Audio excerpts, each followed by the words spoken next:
Hello बच्चों। देखिए, हमारे इन लेक्चर्स का एक्चुअली मोटिव क्या है कि हम कुछ उन टॉपिक्स के बारे में बात कर रहे हैं कि जिनके बारे में नॉर्मली जब आप बोर्ड्स की प्रिपरेशन कर रहे होते हो तो केमिस्ट्री में वो उनकी इतनी ज़रूरत नहीं पड़ती, लेकिन जो जब आप कॉम्पिटिशन्स दे रहे हैं जेई का या नीट का तो वहाँ पर वो बहुत इंपॉर्टेंस रखते हैं। तो उसी सीरीज में आज हम जो है बात करेंगे जो ज्योमेट्रिकल आइसोमर्स होते हैं उनके ई जेड नोमेनक्लेचर के बारे में। ठीक है, सो ये लेक्चर जो है it is regarding E Z nomenclature of geometrical isomers. ठीक है, ज्योमेट्रिकल आइसोमर्स के जो ई जेड नोमेनक्लेचर कैसे करते हैं उसके बारे में बात करेंगे। देखिए, थोड़ा सा पहले हम ज्योमेट्रिकल आइसोमरिज्म को रिकॉल करें, क्योंकि वो क्या होती है कि जो एल्कीन्स होती हैं यानी आपके इसमें डबल बॉन्ड होता है, एल्कीन्स ना जिसमें डबल बॉन्ड हो तो डबल बॉन्ड पर रोटेशन पॉसिबल नहीं होता। इस कारण से जो है हम उसमें सिस ट्रांस आइसोमरिज्म देखते हैं। ठीक है, अगर आप रिकॉल करें जैसे दो जो कार्बन एटम्स होते हैं आपके पास, उन दो कार्बन एटम्स में जो है अगर आप रिकॉल करेंगे जैसे ये दो कार्बन एटम्स हैं, ठीक है, और इन पे लगे हुए ग्रुप्स जो होते हैं, ठीक है, जैसे ये मान लीजिए ये ए है और ये बी है और इधर भी ए है और इधर भी बी है, तो इसको आप बोलते हैं सिस। ठीक है, और जो है अगर मान लीजिए ऐसे होता है सी डबल बॉन्ड सी और यहां पर आपके पास क्या आता है, जैसे ये इधर अगर ए है और ये इधर ए, इधर बी और इधर बी, तो इस आइसोमर को आपको पता ही है, आप क्या बोलते हैं इसको, trans. These are called geometrical isomers. ठीक है, यानी जब सिमिलर ग्रुप्स जो हैं डबल बॉन्ड वाले कार्बन एटम्स में एक ही तरफ होते हैं, जैसे ये देखिए बी दोनों एक तरफ है, ए दोनों एक तरफ है, तो वो सिस आइसोमर होता है। और जब अपोजिट साइड्स पे होते हैं तो वो क्या होता है, ट्रांस आइसोमर होता है। लेकिन क्या है कि अगर आपके पास ये तो तब तक पॉसिबल है जब आपके पास दो ग्रुप्स अलग अलग हों आपके एल्कीन्स के अंदर या कोई भी ऐसा कंपाउंड जिसमें डबल बॉन्ड है। लेकिन अगर ऐसा हो कि आपके जो मॉलिक्यूल आपको दे रखा है उसके अंदर जो है तीन या उससे ज्यादा, यानी तीन या जैसे आप देखिए डबल बॉन्ड के क्रॉस है तो एक दो तीन चार ग्रुप्स हो सकते हैं, तो दो से ज्यादा यानी 3 या 4 सारे के सारे ग्रुप्स अगर डिफरेंट हो तो फिर हम कैसे इसको क्लासिफाई करेंगे। तो उसके लिए एक ब्रॉडर व्यू जो है सिस ट्रांस आइसोमरिज्म का दिया जाता है and that is in the form of this E Z nomenclature. जब सिस फॉर्म होता है मतलब ये है कि ये वाले सिस और ट्रांस के लिए भी आप यूज कर सकते हैं और दूसरों के लिए भी ई जेड। तो जब आपके पास सिस फॉर्म होगा, ठीक है, तो सिस फॉर्म को हम यहां पर जो है जेड आइसोमर बोल देते हैं, जेड आइसोमर बोल देते हैं। जेड यहां पर जो है एक जर्मन वर्ड होता है, इसको लिखते तो ऐसे जूसमन है, लेकिन वैसे अगर बात करें ना जर्मन में इसको सुजमन बोलते हैं, बट खैर वो अपना ज्यादा इससे कोई फर्क नहीं पड़ता, अभी तो अपने को तो ध्यान रखना है। इसका मतलब होता है टुगेदर। ठीक है ना, यानी सिमिलर ग्रुप्स एक ही तरफ होते हैं तो आप उसको जेड आइसोमर या जेड फॉर्म बोलते हैं। और दूसरा जो होता है जब आपके पास जो ट्रांस फॉर्म होता है उसमें क्या होता है, इसको आप ई फॉर्म बोलते हैं, ई आइसोमर बोलते हैं। ई जो है अगेन एक जर्मन वर्ड है और यहां पर जो है ये जर्मन वर्ड होता है एंटगेगेन। ठीक है, इसका मतलब होता है अपोजिट। तो यहां पर इनकी इंपॉर्टेंस ई और जेड टाइप की ज्यादा इंपॉर्टेंस जो रहती है वो तब होती है जब आपके पास जब डबल बॉन्ड वाले कार्बन एटम्स पर जो लगे हुए चार ग्रुप्स हैं उनमें से तीन या अधिक, तीनों या चारों ही अलग अलग लगे होते हैं, तब हम जो है यहां पर हम उसका जजमेंट करते हैं कि कैसे हम जो है ई फॉर्म होगा या जेड फॉर्म होगा, तो उसके बारे में हम समझते हैं। क्लियर? तो देखिए अब अपन बात करते हैं, तो थोड़ा ध्यान रखिएगा। जूसमन जेड फॉर्म जब मतलब इट्स लाइक सिस, और ई फॉर्म वो it's similar to trans, another name for trans, आप ये कह सकते हैं। ठीक है जी, तो देखिए हम बात शुरू करते हैं। देखिए इसको समझने के लिए we need to understand a set of rules. ठीक है, तो वो जो रूल्स हैं उनको सिप रूल्स बोला जाता है। ठीक है, सिप रूल्स क्या है? ये है, इसकी फुल फॉर्म होती है काहन इनगोल्ड प्रीलॉग रूल्स, काहन इनगोल्ड प्रीलॉग रूल्स। ठीक है, सिप रूल्स बोल देते हैं इसको। 3 मेजर रूल्स हैं इसके अंदर, जिससे आपको इसको समझने में फायदा होगा। तो उसके बारे में हम बात करते हैं। देखिए क्या है, सबसे पहला रूल जो है वो क्या है कि इसमें करा क्या जाता है। जैसे रूल 1 अगर अपन कहते हैं, रूल 1 अगर इसकी बात करें तो आप क्या करते हैं कि आप जो डबल बॉन्ड वाले कार्बन एटम्स हैं उनको आप जैसे लेबल कर दिया आपने ए और बी, ठीक है, और उसके बाद जब उन दोनों पर आप क्या है कि प्रायोरिटी डिसाइड करते हैं ग्रुप्स की, यानी the atom bonded to carbon atom of the double bond which has a higher atomic number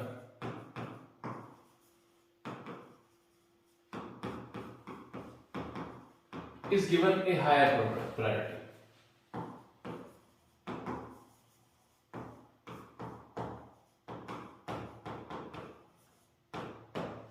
ठीक है,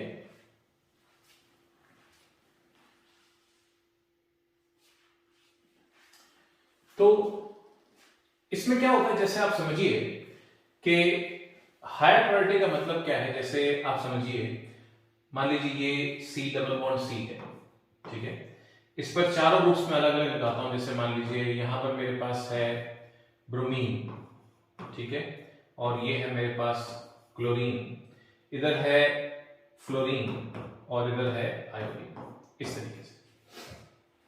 तो मैं क्या करूंगा, जो 2 कार्बन एटम्स हैं, डबल बॉन्ड वाले कार्बन एटम्स, सपोज कीजिए मैं इनको कह देता हूं A और B, ठीक है, इन दोनों कार्बन एटम्स पर लगे हुए ग्रुप्स को मैं आपस में कंपेयर करूंगा।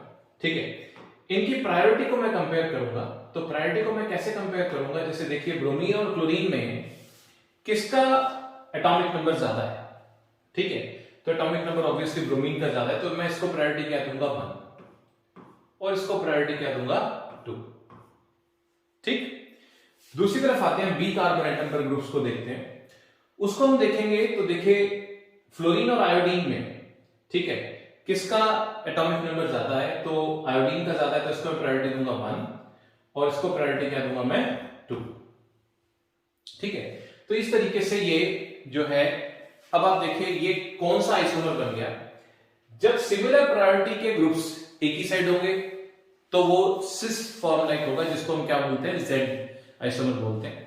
और जब आपके पास ऐसा हो कि सिमिलर प्रायोरिटी वाले ग्रुप्स जो हैं वो अपोजिट साइड पर हो, तो उसमें क्या होता है, उसको हम फिर क्या बोलते हैं, ई आइसोमर बोल देते हैं, एंट्रिगेन, या जिसे आप ट्रांस से कंपेयर कर सकते हैं।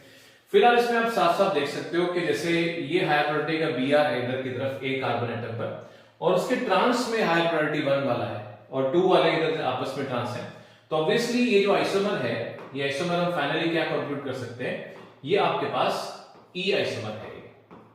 This is an E isomer. जो भी इसका यूपीएससी नेम बने उससे पहले आप ये ई लिख देंगे, कैपिटल ई, यानी ये ट्रांसफॉर्म टाइप है। ठीक है, इसी में अगर हम बात को एक्सटेंड करें तो क्या चीज आती है हमारे पास, ये आप अपने पास नोट कर लीजिए। ठीक है, मैं आगे बढ़ता हूं। तो इसी में क्या होता है कि अगर ऐसा होता है, ठीक है, अगर ऐसा होता है कि आपके पास इन केस bonded atoms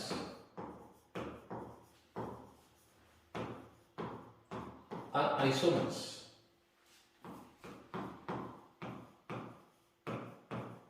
ठीक है ना, एक ही एलिमेंट के हैं, then the atom will a higher mass number is given priority.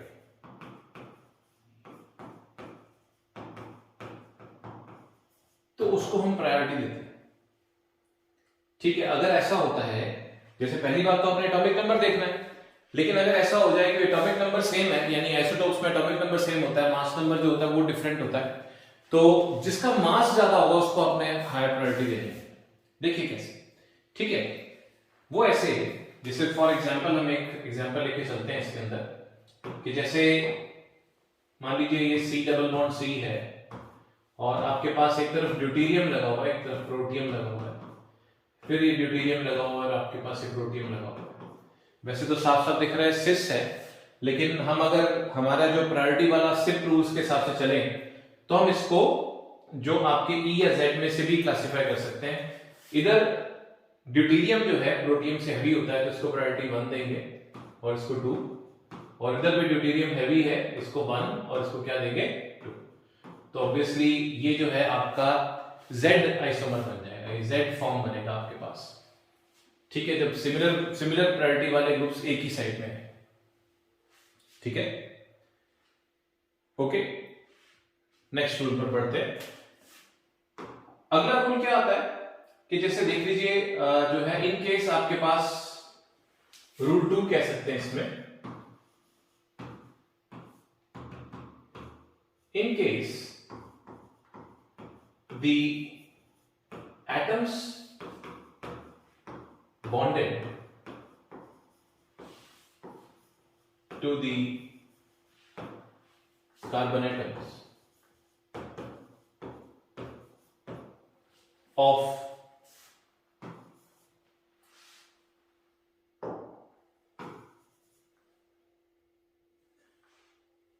double bond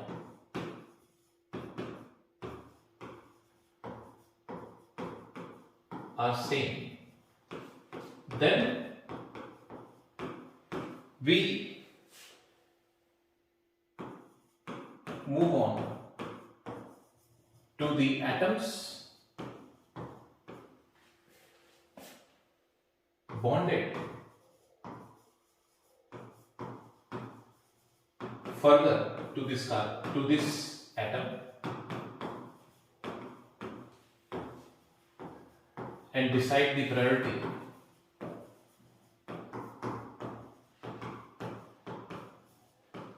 at the first point of distance, first point of difference.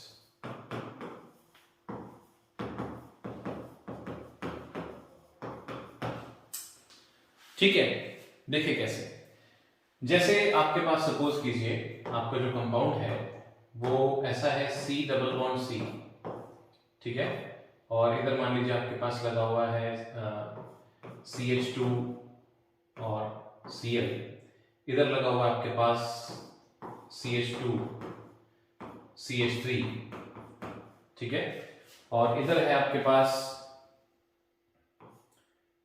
Cl, और या इसको ऐसे देखिए हम मान लीजिए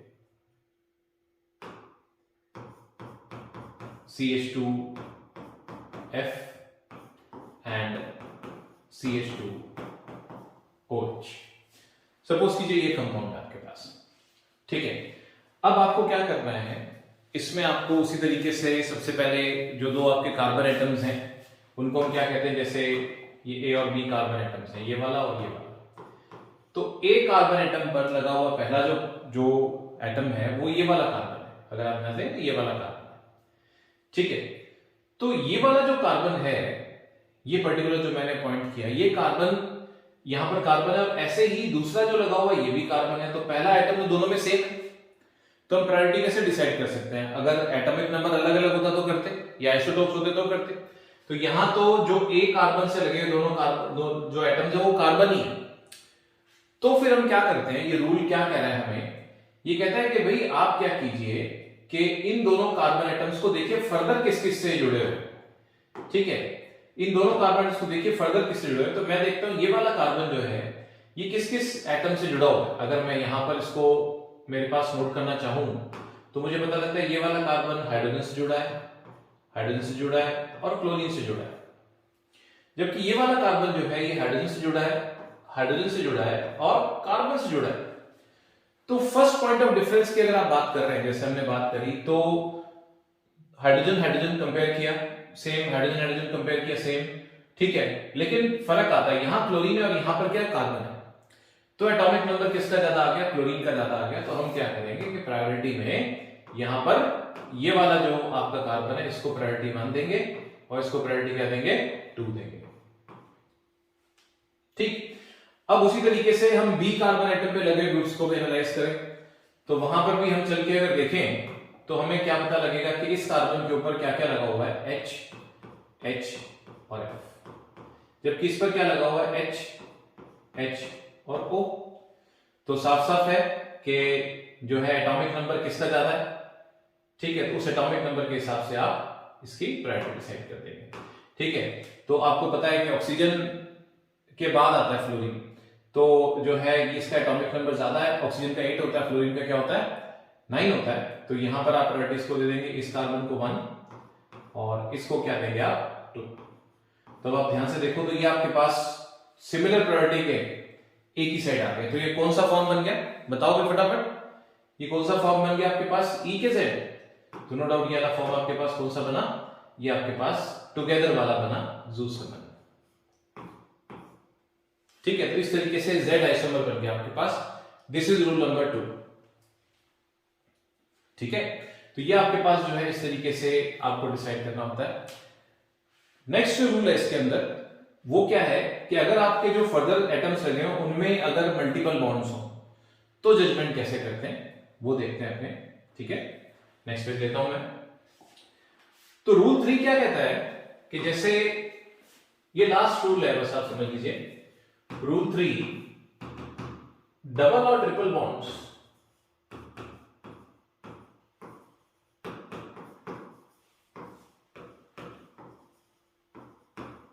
आर ट्रीटेड एज डुप्लीकेट्स। ये क्या चीज है, मैं यहां पर ज्यादा लैंग्वेज में नहीं पढ़ने की जगह बात समझाता हूं आपको। कहने का मतलब क्या है, अगर मान लीजिए आपके पास जो आपके जो पेरेंट चेन से जो कार्बन एटम डबल बॉन्ड वाला है उससे लगा हुआ जो ग्रुप है वो मान लीजिए ऐसा है, मान लीजिए C डबल बॉन्ड O है, ठीक है ना, ये C डबल बॉन्ड O है आपके पास, जो कि आपकी डबल बॉन्ड वाले C डबल बॉन्ड C वाले कार्बन से लगा हुआ है। तो इसको आप कैसा एज्यूम करेंगे, इसको आप ऐसा एज्यूम करेंगे कि ये जो है ये वाला कार्बन और ये वाला ऑक्सीजन, ये एक बॉन्ड कम कर दीजिए, ये कार्बन किससे जुड़ा हुआ है, यहां पर थोड़ा ध्यान से समझना, ये कार्बन इस ऑक्सीजन जुड़ा हुआ है, तो इस पर एक और डुप्लीकेट कर दीजिए, इस पर एक ऑक्सीजन जुड़ा हुआ है, और ये ऑक्सीजन किससे जुड़ा हुआ है, ये ऑक्सीजन जुड़ा हुआ है कार्बन से, तो इसके ऊपर एक कार्बन और जोड़ दीजिए, ठीक है।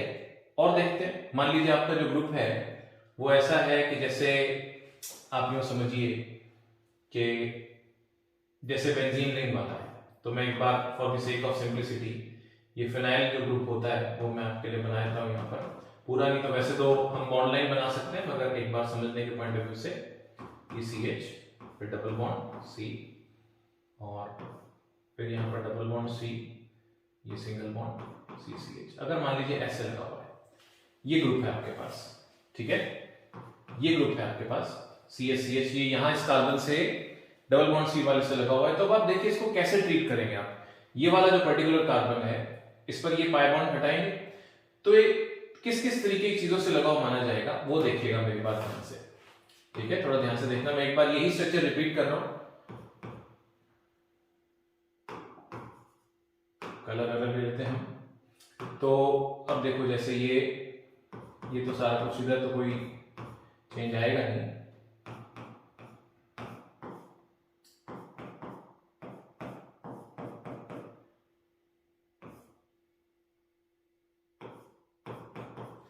अब देखिए यहां पर मैं ये कार्बन पे एक बॉन्ड, ठीक है, अब देखिए ये वाला कार्बन, ये पाई बॉन्ड, जैसे मैं ये वाला एक बॉन्ड कम करता हूं तो ये कार्बन किससे जुड़ा हुआ है, यहाँ पर इस कार्बन से एक कार्बन जुड़ा हुआ है, तो मैं इसके ऊपर क्या करूंगा, इस पर एक कार्बन और जोड़ दूंगा, और ये वाला कार्बन किससे जुड़ा हो, एक कार्बन से, इस कार्बन जोड़, तो इस पर मैं एक कार्बन और जोड़ दूं। यानी इसको इस तरह का ग्रुप लेकर आपने प्रायोरिटाइज करना है। जैसे जैसे मैं आगे बात बताऊंगा और अनफोल्ड होंगी। मान लीजिए आपके पास ऐसा है कि ये मतलब सपोज कीजिए C ट्रिपल बॉन्ड C लगा हुआ आपके पास उसमें, तो इसको कैसा ट्रीट करोगे आप, इसको कैसा ट्रीट करोगे आप, इसको ग्रुप को इस तरीके से आप बनाओगे, जैसे यहां पर ये C सिंगल बॉन्ड C रह गया और इसके बाद इस पर ये कार्बन, एक कार्बन जुड़ा हुआ है, तो डुप्लीकेट, अगर ट्रिपल बॉन्ड है तो ट्रिप्लीकेट्स भी ले सकते हैं, यहां पर आप डुप्लीकेट या ट्रिप्लीकेट भी लिख सकते हैं। ठीक है, तो यहां पर आपके पास जो है ये एक बॉन्ड, दो बॉन्ड मैंने कम कर दिए, सिंगल बॉन्ड्स रह गए, तो यहां पर दो कार्बन जुड़ गए इसके ऊपर और इसके ऊपर भी दो कार्बन में जुड़ते हुए, मतलब ऐसा लेना है इसको प्रायोरिटी डिसाइड करने के लिए। अगर आपके जो भी कंपाउंड है उसके अंदर अगर आपको जो है इस तरह के मल्टीपल बॉन्ड्स नजर आते हैं तो ठीक है, तो थोड़ा सा हम इसको अप्लाई करते हैं किसी एक एग्जांपल के ऊपर, तो थोड़ा सा आपको और विजन क्लियर होगा। ठीक है, चलिए तो देखते हैं अपने जरा इसको अप्लाई करते हैं कि ये डबल बॉन्ड ट्रिपल बॉन्ड वाला केस कैसे यूज होता है। ठीक है, जैसे देखिए मान लीजिए हमारा कंपाउंड है C डबल बॉन्ड C। ठीक है, इधर मैं लेता हूं OH, इधर मैं लेता हूं Cl। ठीक है, इधर मैं लेता हूं CHO और इधर मैं लेता हूं CH2OH। ठीक है, मान लीजिए ऐसे, तो अब इसको मैं प्रायोरिटाइज कैसे करूंगा। सबसे पहले तो वही ये कार्बन A और ये कार्बन B। ठीक है, सबसे पहले कार्बन A पर चलते हैं। कार्बन A पर ये पहला एटम, मतलब मैं एक तरफ ही कॉम्प्लिकेशन ले रहा हूं, ये ऑक्सीजन है और ये क्या, क्लोरीन, तो एटॉमिक नंबर किसका ज्यादा है, क्लोरीन का, तो क्लोरीन जो है इसको मैं यहां पर 1 और इस ऑक्सीजन को प्रायोरिटी में क्या कर दूंगा 2। अब ये जो CHO है, ठीक है, ये अब अपने इधर देखते हैं जरा। CHO आपको पता है CHO ऐसे होता है, CHO इस तरीके से, तो मैं इसको कैसे ट्रीट करूंगा, मैं इसको कैसे मानूंगा, ये यहां पर CH और ये O है ना, एक बॉन्ड तोड़ के ये कार्बन ऑक्सीजन से लगा हुआ है, तो जिस एटम से लगा हुआ उसी से लगा हुआ देखना है। तो इस कार्बन पे तो ऑक्सीजन लगा दिया और इस ऑक्सीजन पे लगा दिया क्या, मैंने कार्बन। तो अब देखिए यहां पर क्या है, पहला एटम तो दोनों में सेम है, इसमें भी कार्बन इसमें भी कार्बन है, तो मुझे तो पॉइंट ऑफ डिफरेंस देखना है। तो ये वाला जो कार्बन है, यानी ये वाला जो कार्बन है, अब देखिए किस किस चीज से जुड़ा हुआ है, कौन कौन से एटम से ये बॉन्डेड है, वो हम देखें ध्यान से। तो देखिए ये वाला कार्बन एक ऑक्सीजन से, दो ऑक्सीजन से और एक हाइड्रोजन से ऐसे जुड़ा हुआ है, यानी कि आप ये कह सकते हैं HO और O। जबकि ये CH2OH वाला ये वाला कार्बन जो है ये H, इस पर दो हाइड्रोजन और एक ऑक्सीजन जुड़ा हुआ है। तो ऑब्वियसली आप देख रहे हो प्रायोरिटी की अगर आप बात करेंगे तो यहां पर जो है आपका प्रायोरिटी जो है किसकी ज्यादा आ जाएगी, यहां पर इस कार्बन को आप नंबर 1 प्रायोरिटी देंगे और इसको आप क्या देंगे 2 देंगे, क्योंकि फर्स्ट पॉइंट ऑफ डिफरेंस में हाइड्रोजन हाइड्रोजन तो बराबर हो गया कि नेक्स्ट में यहाँ ऑक्सीजन बाजी मार लेगा। तो अब आप देखो ये अगर हम ध्यान से देखें तो इसमें सिमिलर प्रायोरिटी वाले ग्रुप्स अपोजिट साइड पर है, तो ये आपके पास क्या हो गया, ये E आइसोमर बन जाएगा इसके कंपाउंड का। ठीक है, तो इस तरीके से आपको जो है किसी भी तरीके के आपको अगर E या Z आइसोमर्स निकालने हो तो आप इसको निकाल सकते हैं। देखिए कैसे, तो कोई एक हम एग्जांपल लेते हैं तो आप मुझे बताइएगा। ठीक है, देखिए जैसे मान लीजिए आपके पास है C double bond C, CH2 CH3 CH3 C CH3 CH3 CH3 and C CH CH3 CH3। ठीक है, अब अगर मुझे इसमें मान लीजिए EZ में इसको क्लासिफाई करना है तो मैं कैसे करूंगा। ठीक है, आप यहां पर वीडियो पॉज कर सकते हैं और आप खुद कोशिश कीजिए इसको कैसे करना है। ठीक, तो देखिए उसी तरीके से चलेंगे। ये कार्बन एटम A है, ये कार्बन एटम B है। ठीक है, अब इसमें देखिए क्या है कि जैसे अपने अगर बात करें ये वाला कार्बन, दोनों पहला एटम तो कार्बन है पर इस पर क्या है H, H और C, और इस पर क्या है H, H और H है, तीनों हाइड्रोजन लगे हुए हैं। तो ये बेचारा करीब 10, ये पीछे रह जाएगा 2 और इसकी प्रायोरिटी क्या हो जाएगी 1। इधर दोनों कार्बन एटम्स हैं, बी कार्बन से लगे हुए जो है, लेकिन इसमें जो है आपके पास क्या क्या है C, C एंड C, और इसमें क्या है C, C और एक लेकिन क्या H आ गया इसके पास। तो ये प्रायोरिटी में पीछे रह जाएगा, ये प्रायोरिटी में ये वाला कार्बन नंबर 1 आएगा और ये कार्बन क्या आएगा आपके पास नंबर 2। तो आप देखोगे यहां पर सिमिलर प्रायोरिटी वाले ग्रुप एक ही साइड है, तो ये आपके पास स्विट्जरलैंड जो है आइसोमर आएगा आपके पास, यानी कि Z आइसोमर आएगा आपके पास। ठीक है, सो देखिए मैंने आपको बताया कि हमारे इन लेक्चर्स का मोटिव है कि जो ऐसे टॉपिक्स जो आपको कॉम्पिटिशन्स के लिए पर्टिकुलरली जिन पे मास्टरी होनी चाहिए उनके बारे में हम बात कर रहे हैं, दूसरे आप बोर्ड्स के हिसाब से कर ही लेते हैं। ठीक है, तो इनको आप ध्यान से देखिए और अगर आपको जो है फ्रूटफुल लगे तो आप इसको अपने फ्रेंड्स के साथ भी शेयर कीजिए, क्योंकि नॉलेज बांटने से जो है वो बढ़ती है। ठीक है।